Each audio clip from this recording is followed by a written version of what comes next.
Hello നമസ്കാരം. നമ്മുടെ application ഇങ്ങനെയാണ്. നമ്മളൊരു സ്ഥാപനത്തിൻ്റെ സ്റ്റാഫ് പ്രോ വർക്ക് ചെയ്യുന്നത് ഇങ്ങനെയാണെന്നുള്ളത് നമ്മുടെ ഏറ്റവും മുകളിൽ നമ്മുടെ സ്ഥാപനത്തിൻ്റെ പേര് കാണിക്കുന്നുണ്ടാവും, നമ്മുടെ സ്ഥാപനം കൊടുത്ത മെയിൽ ഐ ഡി കാണിക്കുന്നുണ്ടാവും. നമുക്ക് ഇവിടെ ഒരു പ്രൊഫൈൽ പിക്ക് ആഡ് ചെയ്യണമെന്നുണ്ടെങ്കിൽ നമുക്ക് ഒരു ചേഞ്ച് എന്നുള്ള ഇതിൽ നമുക്കൊരു അതിൻ്റെ പ്രൊഫൈൽ പിക്ക് എന്തെങ്കിലും ആഡ് ചെയ്യണമെന്നുണ്ടെങ്കിൽ നമുക്ക് ആഡ് ചെയ്യാം. ഇതിലുള്ള ഫോട്ടോ ഒരു just take A photo, just ഒരു ഫോട്ടോ എടുത്തിട്ട് നമ്മളത് ആഡ് ചെയ്യുന്നു. അങ്ങനെ വേണമെങ്കിൽ ഇങ്ങനെയും ആഡ് ചെയ്യാം. നമുക്കതിന് ശേഷം ചേഞ്ച് ഫോട്ടോ കൊടുത്താൽ അത് അപ്ഡേറ്റ് ആവും. ചെറിയൊരു എറർ ഉണ്ട്, ഇപ്പോൾ അതുകൊണ്ടാണ് നെറ്റ്വർക്കിൻ്റെ ഒരു ഇഷ്യൂ ഉണ്ട്. നമ്മുടെ സ്ഥാപനത്തിൻ്റെ പേര് മെയിൽ ഐ ഡി ഇവിടെ ഓട്ടോമാറ്റിക് കാണിക്കുന്നുണ്ടാവും. നമുക്ക് പാസ്വേഡ് ചേഞ്ച് ചെയ്യണമെങ്കിൽ പാസ്വേഡ് ചേഞ്ച് ചെയ്യാൻ ഓപ്ഷനും ഇവിടെ ഉണ്ടാവും. അതിനുശേഷം നമുക്ക് ഇതിൽ ഹോം പേജ് കാണുന്നുണ്ടാവും. ഹോം പേജിൽ ഇപ്പോൾ പ്ലാനാണ് കാണിക്കുന്നത്, കാരണം ഇതിൽ 27/8 അടുത്ത മാസം 8-ാം തീയതി വരെ ഈ പാക്കേജ് ഉള്ളൂ എന്നുള്ളതാണ് കാണിക്കുന്നത്. ഇതിൻ്റെ പേയ്മെൻറ്റ് നടത്തിയാലാണ് ഇത് ഈ ഹോം പേജ് ഇത് മാറുന്നുണ്ടാവുള്ളൂ. നിലവിൽ 25 സ്റ്റാഫുകൾ ആഡ് ചെയ്തിട്ടുണ്ട്. അതിൽ 25 സ്റ്റാഫുകൾ വരെ ഇനിയും ആഡ് ചെയ്യാൻ പറ്റും. ടോട്ടൽ 30 സ്റ്റാഫുകളെയാണ് നമുക്ക് ഈ ഒരു പാക്കേജിൽ നമുക്ക് ആഡ് ചെയ്യാൻ പറ്റും. സ്റ്റാഫ് എന്നുള്ള ബട്ടണിൽ നമ്മൾ ക്ലിക്ക് ചെയ്യുന്ന സമയത്ത് ഇത് സ്റ്റാഫുകളെ ആഡ് ചെയ്യുന്നതിന് വേണ്ടിയിട്ടാണ്. നിലവിൽ 5 സ്റ്റാഫുകളെ ആഡ് ചെയ്തിട്ടുണ്ട്. ആ സ്റ്റാഫുകളുടെ ഡാറ്റ കാണണമെന്നുണ്ടെങ്കിൽ വലത്തോട്ട് നമ്മൾ സ്ക്രോൾ ചെയ്താൽ കാണാൻ പറ്റുന്നുണ്ട്. അപ്പോൾ സ്റ്റാഫിൻ്റെ മെയിൽ ഐ ഡി കാണിക്കുന്നുണ്ടാവും. നമ്മുടെ സോഫ്റ്റ്വെയറിൽ കൊടുക്കുന്ന കോഡ് നമുക്ക് വേണമെങ്കിൽ ഇവിടെ ആഡ് ചെയ്ത് കൊടുക്കാം. അവിടെ ഡെസിഗ്നേഷൻ കൊടുക്കാം, അവിടെ ഡിപ്പാർട്ട്മെൻറ്റ് കൊടുക്കാം, ഫോൺ നമ്പർ കൊടുക്കാം. അവർ ആക്റ്റീവാണോ ഇനാക്റ്റീവാണോ എന്നുള്ളത് കാണിക്കും. അതിനുശേഷം എഡിറ്റ് ചെയ്യാനുള്ള ബട്ടന്, പാസ്വേഡ് ചേഞ്ച് ചെയ്യാനുള്ള ബട്ടൺ, ഡിലീറ്റ് ചെയ്യാനുള്ള ബട്ടൺ, ഇത്രയും കാര്യങ്ങളുണ്ടാവും. അതുപോലെ നമുക്ക് ഒരു സ്റ്റാഫ് നമ്പറോട് ആഡ് ചെയ്ത് കഴിഞ്ഞാൽ ആ സ്റ്റാഫിനെ അവർക്ക് ഒരു ഡാഷ്ബോർഡ് ഉണ്ടാവും. അതായത് അവർക്ക് ഒരു ഫോണിലെ ഒരു ആപ്പ് ഉപയോഗിക്കാൻ പറ്റും. ആ ഉപയോഗിക്കുന്ന ആപ്പ് കൊണ്ട് അവർക്ക് എന്ത് ചെയ്യാം, അറ്റൻഡൻസ് ഒക്കെ ചെയ്യുന്നത് അതിലായിരിക്കും. അപ്പോൾ അത് നമുക്കിവിടെ കോപ്പി ചെയ്തിട്ട് വേണമെങ്കിൽ അങ്ങനെ ചെയ്യാം. അതല്ലെങ്കിൽ നമുക്കിവിടെ ഷെയർ എന്നുള്ള ബട്ടൺ കൊടുത്താൽ നമുക്ക് വാട്സപ്പിൽ നേരിട്ട് നമുക്ക് ആ വാട്സപ്പിൽ വേണമെങ്കിൽ നമുക്കത് അയച്ചു കൊടുക്കാവുന്നതാണ്. അത് നമ്മൾ ആ വാട്സപ്പിൽ അയച്ചു കൊടുക്കുന്ന സമയത്ത് അവർക്ക് വാട്സപ്പിൽ അത് പോകുന്നുണ്ടാവും. അല്ലെങ്കിൽ മെയിലിൽ വേണമെങ്കിൽ മെയിലിൽ നമുക്ക് അയച്ചു കൊടുക്കാം. അപ്പോൾ അത് അവർക്ക് ലോഗിൻ ചെയ്യാൻ പറ്റും.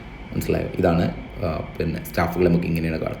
ആഡ് ചെയ്ത സ്റ്റാഫുകൾ ഇങ്ങനെയാണ് കാണുക. ഇനി ഏറ്റവും മുകളിൽ ലെഫ്റ്റ് സൈഡിൽ ആഡ് എംപ്ലോയി എന്നുള്ള ബട്ടൺ ഉണ്ടാവും. അവിടെയാണ് നമ്മൾ പുതിയൊരു സ്റ്റാഫിനെ നമ്മൾ ആഡ് ചെയ്യുക. പേര് കൊടുക്കാം, എംപ്ലോയിക്ക് കോഡ് കൊടുക്കാം, ഇമെയിൽ ഐ ഡി കൊടുക്കാം, ഒരു ടെമ്പററി പാസ്വേഡ് കൊടുക്കണം. അവർക്കത് ചേഞ്ച് ചെയ്യാൻ പറ്റും. അവരുടെ ഫോൺ നമ്പർ കൊടുക്കാം, അവരുടെ ഡെസിഗ്നേഷൻ കൊടുക്കാം. പിന്നെ അതിനുശേഷം ഡിപ്പാർട്ട്മെൻറ്റ് കൊടുക്കാം. ഡിപ്പാർട്ട്മെൻറ്റ് ഇവിടെ നമ്മൾ ഓൾറെഡി മുൻകൂട്ടി നമുക്ക് ഷെഡ്യൂൾ ചെയ്ത് വെക്കാൻ പറ്റും. സെലക്ട് ചെയ്ത് ക്രിയേറ്റ് ചെയ്ത് വെക്കാൻ പറ്റും. അതിൽ ഇപ്പോൾ ഇതിൽ അക്കൗണ്ട് സെയിൽസ്, മാർക്കറ്റിംഗ് മാനേജർ എന്നിങ്ങനെ പോസ്റ്റുകളുണ്ട്. അതിൽ ഏതാച്ചാൽ ചെയ്യാം. അതേപോലെ അവർ ജോയിൻ ചെയ്യുന്ന സമയത്ത് അതിൻ്റെ ഡേറ്റ് കൊടുക്കാം, അവരുടെ പാക്കേജ് സാലറിയും കൊടുക്കാം. പിന്നെ എമർജൻസി അവരുടെ ഫോൺ നമ്പർ അല്ലാതെ അവരുടെ ഫാമിലിയുടെ ഒരു ഫോൺ നമ്പറും കൊടുക്കാം. അതിനുശേഷം അഡ്രസ്സ് കൊടുക്കാം. അവരുടെ ഒരു ഫയൽ, ഒരു ഫോട്ടോ, സ്റ്റാഫിൻ്റെ ഫോട്ടോ നമുക്ക് ഒരു JPG അല്ലെങ്കിൽ PNG ഫയലായിട്ട് നമുക്ക് കൊടുക്കാം. അതിനുശേഷം ആഡ് എംപ്ലോയി എന്നുള്ള ബട്ടൺ ക്ലിക്ക് ചെയ്യുക. ആഡ് എംപ്ലോയി എന്നുള്ള ബട്ടൺ ക്ലിക്ക് ചെയ്ത് കഴിഞ്ഞിട്ടുണ്ടെങ്കിൽ നേരെ ഈ സ്റ്റാഫുകളെ ആഡ് ചെയ്ത് ഈ സ്ഥലങ്ങളിൽ നമുക്ക് കാണാൻ പറ്റും. ഓക്കെ, ഇതാണ് സ്റ്റാഫിനെ ആഡ് ചെയ്യുന്നത്. വളരെ സിമ്പിളാണ്. ഇനി നമുക്ക് ഡിപ്പാർട്ട്മെൻറ്റ് എങ്ങനെയാണ് ആഡ് ചെയ്യുന്നതെന്നുള്ളത് നോക്കാം. ഡിപ്പാർട്ട്മെൻറ്റ് എന്നുള്ള ബട്ടണിൽ ക്ലിക്ക് ചെയ്ത് കഴിഞ്ഞാൽ ഇപ്പോൾ ഇവിടെ 4 ഡിപ്പാർട്ട്മെൻറ്റുകളാണുള്ളത്. ആഡ് എന്നുള്ള ബട്ടണിൽ ക്ലിക്ക് ചെയ്തിട്ട് നമ്മൾ ജസ്റ്റ് ഒരു ഡിപ്പാർട്ട്മെൻറ്റ്, ഇനി സെയിൽസ് എന്നുള്ളൊരു ഡിപ്പാർട്ട്മെൻറ്റ് ആണെന്നുണ്ടെങ്കിൽ നമ്മൾ ആഡ് എന്നുള്ളത് കൊടുക്കുന്നതോടുകൂടി സെയിൽസ് എന്നുള്ള ഡിപ്പാർട്ട്മെൻറ്റിലേക്ക് അത് നമുക്ക് ആ ഡിപ്പാർട്ട്മെൻറ്റ് വേണ്ടാന്നുണ്ടെങ്കിൽ നമുക്ക് ഡിലീറ്റ് ചെയ്യാവുന്നതാണ്. ഇങ്ങനെയാണ് ഡിപ്പാർട്ട്മെൻറ്റ് ആഡ് ചെയ്യുന്നത്. ഓക്കെ, അറ്റൻഡൻസ് നമുക്ക് എങ്ങനെയാണ് വരുന്നത് എന്നുള്ളത് നോക്കാം. അപ്പോൾ ഈ ദിവസം ഇത് അറ്റൻഡൻസിൻ്റെ ടോട്ടൽ റിപ്പോർട്ടാണ്. ഇതിപ്പോൾ ടെസ്റ്റിങ്ങിൻ്റെ ആയതുകൊണ്ട് ഒരാൾ മാത്രമേ ഇതിൽ ആഡ് ചെയ്തിട്ടുള്ളൂ. ഷബീബ് എന്നുള്ള സ്റ്റാഫ് ഇന്ന് ലേറ്റ് ആയിട്ടാണ് ആഡ് ചെയ്തിട്ടുള്ളത്. 12:50 ചെക്ക് ഇൻ ചെയ്തു. ചെക്കൗട്ട് ചെയ്തത് 12:56, 6 മിനിറ്റ് ലേറ്റാണ്. ഇന്ന ലൊക്കേഷൻ എന്നാണ് ആൾ ചെയ്തതിൽ കാണിക്കും. അപ്പോൾ നമുക്ക് ഇപ്പോൾ ഏത് ദിവസത്താണ് നമുക്ക് കാണിക്കേണ്ടത് വെച്ചാൽ 26-ാം തീയതി 27-ാം തീയതി ഏത് ഡേറ്റത്തതാണ് അറ്റൻഡൻസ് കാണേണ്ടതെന്ന് വെച്ചാൽ നമുക്കത് കാണാൻ പറ്റും. ഇപ്പോൾ ഈ ഡേറ്റിൽ അറ്റൻഡൻസ് ഇല്ല, അതുകൊണ്ടാണ് കാണാൻ പറ്റാത്തത്. ഓക്കെ, 28-ാം തീയതി ഇപ്പോൾ നമുക്ക് ഡണ്ണ് കൊടുത്തു. 22-ാം തീയതി കാണുന്നുണ്ട്. അപ്പോൾ 10 സ്റ്റാഫുകൾ ചെയ്തിട്ടുണ്ടെങ്കിൽ 10 സ്റ്റാഫുകൾ, 100 സ്റ്റാഫുകൾ ചെയ്തിട്ടുണ്ടെങ്കിൽ 100 സ്റ്റാഫുകൾ നമുക്ക് ഇവിടെ കാണാൻ പറ്റും. CSV എന്നുള്ള ഫയൽ ഇത് ചെയ്താൽ CSV ഫയലായിട്ട് നമുക്ക് ഡൗൺലോഡ് ചെയ്തെടുക്കാനും കഴിയുന്നുണ്ടാവും. ഓക്കെ, ഇനി ഏറ്റവും ലാസ്റ്റ് മോർ എന്ന് പറയുന്നൊരു ഓപ്ഷൻ ഉണ്ട്. അവിടെ ടാസ്ക് ബോർഡ് എന്നുള്ളതാണ് ഫസ്റ്റ് കാണുന്നത്. അപ്പോൾ നമുക്കൊരു ടാസ്ക് അസൈൻ ചെയ്യാൻ പറ്റും. അതെങ്ങനെയാണ് ചെയ്യാന്നുള്ളത് ടാസ്ക് ബോർഡിൽ ക്ലിക്ക് ചെയ്യുക. അത് കഴിഞ്ഞതിന് ശേഷം നമുക്ക് നമ്മൾ ആഡ് ചെയ്തിട്ടുള്ള ഒരു സ്റ്റാഫിന് ടാസ്ക് ഇപ്പോൾ നമ്മൾ ഷെഡ്യൂൾ ചെയ്യുന്നത് ചിലപ്പോൾ വാട്സപ്പിലായിരിക്കും, അല്ലെങ്കിൽ കോൾ വിളിച്ചിട്ടൊക്കെ ആയിരിക്കും നമ്മൾ ചെയ്യുന്നുണ്ടാവും. ഇവിടെ നമുക്ക് ഈ ആപ്പ് ഉപയോഗിച്ചിട്ട് തന്നെ അവർക്കുള്ള ടാസ്കുകൾ സെപ്പറേറ്റ് ആയിട്ട് നമുക്ക് കൊടുക്കാൻ പറ്റും. ന്യൂ ടാസ്ക് നിലയിൽ ക്ലിക്ക് ചെയ്യുക. ന്യൂ ടാസ്ക് നിലയിൽ ക്ലിക്ക് ചെയ്തിട്ട് ടാസ്കിന് എന്തെങ്കിലും ഒരു പേര് നമ്മൾ കൊടുക്കുക. അപ്പോൾ ABC എന്ന് പറയുന്ന സ്റ്റോറിൻ്റെ സെൻഡ് ചെയ്യണം എന്നാണ് നമ്മളൊരു ടാസ്ക് എന്ന് വിചാരിക്കുക. അതിന് നോട്ട്സിൽ നമുക്ക് എന്താ വേണ്ടത് വെച്ചാൽ നോട്ട്സിൽ നമുക്ക് ടൈപ്പ് ചെയ്തിട്ട് കൊടുക്കാം. നോട്ട്സ് നമുക്ക് എന്തെങ്കിലും അതിന് നോട്ട്സ് ഉണ്ടെങ്കിൽ അതൊക്കെ നമുക്ക് ടൈപ്പ് ചെയ്ത് കൊടുക്കാം. എന്നിട്ട് ഇത് ഏത് സ്റ്റാഫാണ് അത് ചെയ്യേണ്ടത് എന്നുള്ളത് നമുക്ക് അസൈൻ ചെയ്യാം. അപ്പോൾ ഷബീബ് ആണെങ്കിൽ ഷബീബ്, ഷബീഹ് കെ പി, ഫൈസൽ, ആഷിഖ്, ഇങ്ങനെ പല ആളുകൾ കൊടുത്തിട്ടുണ്ട്. അപ്പോൾ നമ്മൾ ആഷിഖ് എന്നുള്ള ആൾക്കാണ് അത് ഷെഡ്യൂൾ ചെയ്തെന്നുണ്ടെങ്കിൽ ഈ പ്രയോറിറ്റി കൊടുക്കാം. ലോ പ്രയോറിറ്റി ആണോ, മീഡിയം പ്രയോറിറ്റി ആണോ, ഹൈ പ്രയോറിറ്റി ആണോ, അർജൻറ്റ് ആണോ. ഹൈ ആണെങ്കിൽ നമ്മൾ ഹൈ എന്ന് കൊടുക്കുക, അല്ല മീഡിയം ആണെങ്കിൽ അങ്ങനെ കൊടുക്കാം, സെലക്ട് ചെയ്യാം. എന്നിട്ട് ഏത് ഡേറ്റിലാണ് ഇത് ചെയ്യേണ്ടത്. ഇപ്പോൾ ഇന്നത്തെ ഡേറ്റിൽ നാൾ ചെയ്യണമെന്നുണ്ടെങ്കിൽ 28 കൊടുക്കാം. ഇനി അതല്ലെങ്കിൽ മറ്റൊരു ഡേറ്റ് നമുക്ക് സെലക്ട് ചെയ്യാം. ഞാനിപ്പോൾ ഇന്നത്തെ ഡേറ്റിൽ തന്നെ ഡേറ്റ്. അപ്പോൾ അടുത്ത ഒരു 10 ദിവസം കഴിഞ്ഞിട്ട് ആൾ ഒരു വർക്ക് എടുക്കണമെന്നുണ്ടെങ്കിൽ റിമൈൻഡർ നമുക്ക് ഇവിടുന്ന് ഷെഡ്യൂൾ ചെയ്ത് കൊടുത്താൽ അവർക്ക് ആ ദിവസത്തിൽ ഇത് കാണിക്കുന്നുണ്ടോ. ഓക്കെ, അപ്പോൾ നമ്മൾ 28 കൊടുത്തു, ക്രിയേറ്റ് എന്നുള്ള ബട്ടൺ കൊടുത്തു. ക്രിയേറ്റ് ചെയ്ത് കഴിഞ്ഞാൽ ABC സ്റ്റേറ്റ്മെൻറ്റ് പെൻഡിങ് ആണ് എന്നുള്ളത് ഇവിടെ കാണിക്കുന്നുണ്ട്. കണ്ടോ, നമ്മൾ ഓരോ സ്റ്റാഫിനും നമ്മൾ ചെയ്തു കൊടുത്തത്. ഇപ്പോൾ ഞാൻ ഏറ്റവും മുകളിൽ വന്ന് കണ്ടോ, ആഷിഖ് മോൻ എന്ന് പറയുന്ന സ്റ്റാഫിന് ചെയ്തു കൊടുത്തതാണ്. എന്താണെന്നുള്ളത് കാണിക്കുന്നത് ഹൈ ആണ്. രണ്ടാമത്തതിൻ്റെ താഴെ കണ്ടോ ഷബീബ് എന്ന് പറഞ്ഞാൽ അത് അർജൻറ്റാണ്, അപ്പോൾ റെഡ് മാർക്കിൽ കാണിച്ചു. അത് ഷബീബ് എന്ന സ്റ്റാഫിനാണ്, അതും 28 തീയതിയാണ്, അതും പെൻഡിങ് ആണ്. അതിൻ്റെ ഏറ്റവും താഴെ കണ്ടോ Shabeeb ABC store follow up എന്നുള്ളത് അത് കംപ്ലീറ്റ് ചെയ്തു. അപ്പോൾ ആ സ്റ്റാഫ് അത് കംപ്ലീറ്റ് ചെയ്തു എന്നുള്ളത് മാർക്ക് ചെയ്യുമ്പോൾ നമുക്കിവിടെ കാണാനും പറ്റും അത് കംപ്ലീറ്റഡ് ആയിരുന്നില്ല. അപ്പോൾ എത്ര ടാസ്കുകൾ കംപ്ലീറ്റ് ആയിട്ടുണ്ട്, എത്ര ടാസ്കുകൾ കംപ്ലീറ്റ് ആവാനുണ്ട് എന്നുള്ളത് നമുക്ക് ചെക്ക് ചെയ്യാൻ കഴിയും. ഇതാണ് ടാസ്ക് നമ്മൾ ഒരു സ്റ്റാഫിന് ഷെഡ്യൂൾ ചെയ്യുക എന്ന് പറയുന്ന ഓപ്ഷൻ. പിന്നെ ഓരോ സ്റ്റാഫുകൾക്കും അവർക്ക് അവരുടെ ടു ഡു ലിസ്റ്റ് ക്രിയേറ്റ് ചെയ്യാനും അതിനെ മാനേജ് ചെയ്യാനും കഴിയും. അത് അവർ ചെയ്യുന്നതിനനുസരിച്ച് നമുക്കിവിടെ കാണാൻ പറ്റും. സ്റ്റാഫ് ടു ഡു റിപ്പോർട്ട് എന്ന് പറയുന്ന അതിൽ ക്ലിക്ക് ചെയ്യാം. അതിൽ ക്ലിക്ക് ചെയ്ത് കഴിഞ്ഞിട്ടുണ്ടെങ്കിൽ നമുക്ക് സ്റ്റാഫുകളെ സെലക്ട് ചെയ്യാം. ഇപ്പോൾ ആൾ സ്റ്റാഫ് കൊടുത്താൽ അവരുടെ കണ്ടോ ഇതുപോലെ അവരുടെ ഓരോ ദിവസത്തെ വർക്കുകൾ കാണിക്കും. ഇപ്പോൾ ഈ ഒരു ദിവസം ആരൊക്കെ എന്തൊക്കെ വർക്കുകൾ ചെയ്യാൻ. ഇപ്പോൾ ഒരു എക്സാമ്പിൾ നമ്മൾ നോക്കുക. ഇപ്പോൾ ഷബീബ് എന്ന് പറഞ്ഞ സ്റ്റാഫിൻ്റെ ഇന്നത്തെ വർക്ക് എന്താണെന്ന് നമുക്ക് കാണണം. ഇപ്പോൾ നമ്മൾ ഇന്ന് എന്ത് ചെയ്യുക, 28 തീയതി തന്നെ സെലക്ട് ചെയ്യുക. ഇന്ന് 28 തീയതിയാണ്. നമ്മൾ സ്റ്റാർട്ടിങ് ഡേറ്റും എൻഡിങ് ഡേറ്റും 28 തീയതി എന്നുള്ളത് സെലക്ട് ചെയ്ത് കഴിഞ്ഞു. ഈ ഡേറ്റിൽ ഷബീബ് എന്ന് പറയുന്ന സ്റ്റാഫ് 15 വർക്ക് എടുക്കാനുണ്ട് എന്നുള്ളതാണ് അവൻ്റെ ടു ഡു ലിസ്റ്റിൽ ഇന്നത്തെ ലിസ്റ്റിലും ചെയ്ത് വെച്ചത്. അതിൽ 11 ചെയ്ത് കഴിഞ്ഞു, 4 പെൻഡിങ് ആണ്. അതിൽ ചെയ്തത് ഏതൊക്കെ, ചെയ്യാത്തത് ഏതൊക്കെ എന്നുള്ളത് കാണിക്കും. ഇപ്പോൾ 28 Shabeeb daily bank statement correcting അത് ഡണ്ണാണ്, കംപ്ലീറ്റ് ആയി.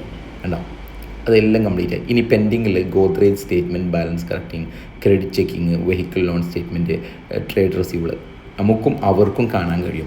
അവർ ഇന്ന് ഷെഡ്യൂൾ ചെയ്ത വെച്ച വർക്കുകൾ എന്തൊക്കെ വർക്ക് നടന്നു, എന്തൊക്കെ കംപ്ലീറ്റ് ആയിട്ടില്ല എന്നുള്ളത്. അപ്പോൾ ഇതിനനുസരിച്ച് നമുക്ക് എന്ത് ചെയ്യാൻ പറ്റും, അവർക്ക് അവരുടെ പ്രൊഡക്ടിവിറ്റി വർദ്ധിപ്പിക്കാൻ പറ്റും. ഇതാണ് അവരുടെ ഇത് ഓരോ സ്റ്റാഫിനും കാണാം. നമുക്കിനി പെൻഡിങ് വർക്കുകൾ മാത്രം കാണണമെങ്കിൽ പെൻഡിങ്ങിൽ പിന്നെ സ്റ്റാറ്റസ് ചെയ്താൽ ഇന്ന് പെൻഡിങ് വർക്ക് ഇത്രയുണ്ട് ആളത് കാണാൻ പറ്റും. കംപ്ലീറ്റഡ് ആയത് ഏതൊക്കെയാണെന്നുള്ളത് ഡണ്ണിട്ടത് ഏതൊക്കെയാണെന്നുള്ളത് കാണാൻ നമുക്ക് അത് ഫിൽട്ടർ ചെയ്യാൻ പറ്റും. ഇനി മൊത്തം സ്റ്റാഫിൻ്റെ ഡാറ്റ കിട്ടണമെങ്കിൽ അതും സെലക്ട് ചെയ്യാൻ പറ്റും. ഈ ഒരു ദിവസത്തെ നമ്മുടെ സ്റ്റാഫുകളുടെ മുഴുവൻ റിപ്പോർട്ട് കിട്ടണമെന്നുണ്ടെങ്കിൽ ആൾ സ്റ്റാഫിൽ കൊടുത്തിട്ട് ഡൗൺലോഡ് CSV ഫയൽ കൊടുത്താൽ മുഴുവൻ സ്റ്റാഫുകളുടെ വർക്കിൻ്റെയും നമുക്കൊരു റിപ്പോർട്ടായിട്ട് നമുക്ക് കിട്ടുന്നുണ്ടാവും. അപ്പോൾ നമുക്ക് സ്റ്റാഫുകളെ കറക്റ്റായിട്ട് മനസ്സിലാക്കാനും അവർക്ക് ട്രെയിൻ ചെയ്യിക്കാനൊക്കെ നമുക്ക് സാധിക്കും. അതുപോലെ ഒരാൾ ലീവ് റിക്വസ്റ്റ് ചെയ്തിട്ടുണ്ടെങ്കിൽ അതിവിടെ വന്ന് കിടക്കും.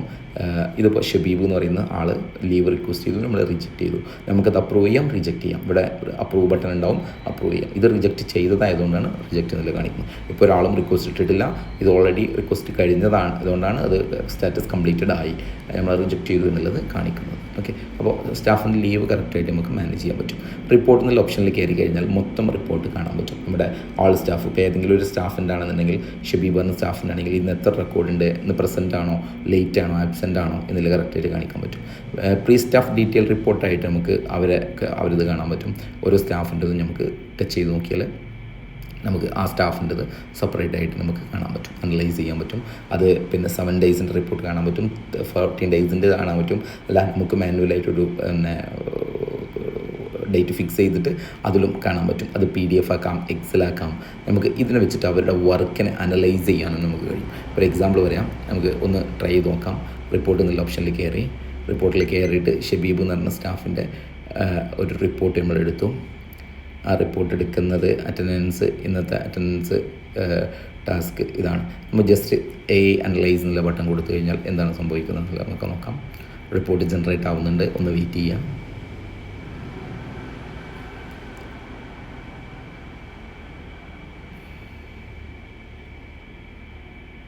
Okay, performance analysing, performance evaluation. Shabeeb accounts മാനേജറാണ്. ഏത് ഡേറ്റ് മുതൽ ഏത് ഡേറ്റ് വരെ executive summary. This evaluation reviews the performance of Shabeeb accounts manager. 70% ടാസ്കുകൾ കംപ്ലീറ്റ് ചെയ്തിട്ടുണ്ട് എന്നതിലാണ് കാണിക്കുന്നത്. Record attendance rate 14%.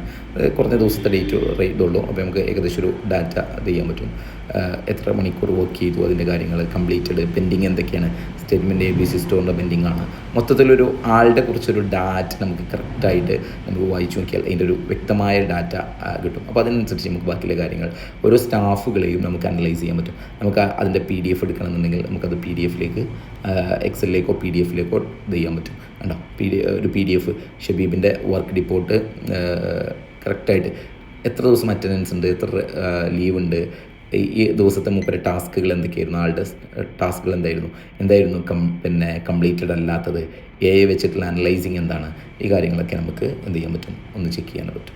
ഓക്കെ, അതാണ് റിപ്പോർട്ടിൽ. പിന്നെ ഓഫീസ് സെറ്റിങ്സിൽ കയറി കഴിഞ്ഞാൽ നമുക്ക് നമ്മുടെ ലൊക്കേഷൻ കറക്റ്റായിട്ട് സെറ്റ് ചെയ്യാൻ പറ്റും. ഇതൊരു കോമൺ ലൊക്കേഷനും കോമൺ ഷിഫ്റ്റ് ടൈമും സെറ്റ് ചെയ്യുന്നതാണ്. ഇത് സെറ്റ് ചെയ്താൽ ഇത് ഓട്ടോമാറ്റിക്കായിട്ട് ഓരോരുത്തരിലും എഫക്റ്റ് ചെയ്യും. ഓരോ സ്റ്റാഫിലും കയറിയിട്ട് നമുക്ക് സെപ്പറേറ്റ് വേണമെങ്കിൽ ലൊക്കേഷൻ സെറ്റ് ചെയ്യാനും ബാക്കിയുള്ള കാര്യങ്ങൾക്കൊക്കെ ഉണ്ടാവും.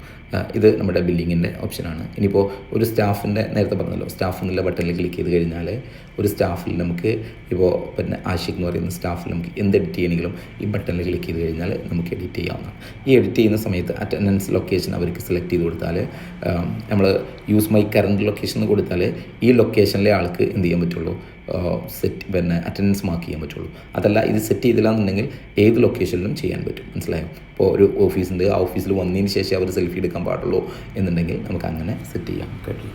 ഇതാണ് എന്നിട്ട് സേവ് ചേഞ്ച് കൊടുത്താൽ അത് അപ്രൂവൽ ആവും. ഇതാണ് നമ്മുടെ ഒരു സ്റ്റാഫ് പ്രവർത്തിക്കുന്ന മെത്തേഡ് എന്ന് പറയുന്നത്. ഇങ്ങനെയാണ് നമുക്ക് ഓരോ കാര്യങ്ങളും ടെസ്റ്റ് ചെയ്ത് നമുക്ക് ഉപയോഗിച്ച് നോക്കാവുന്നതാണ്. Thank you.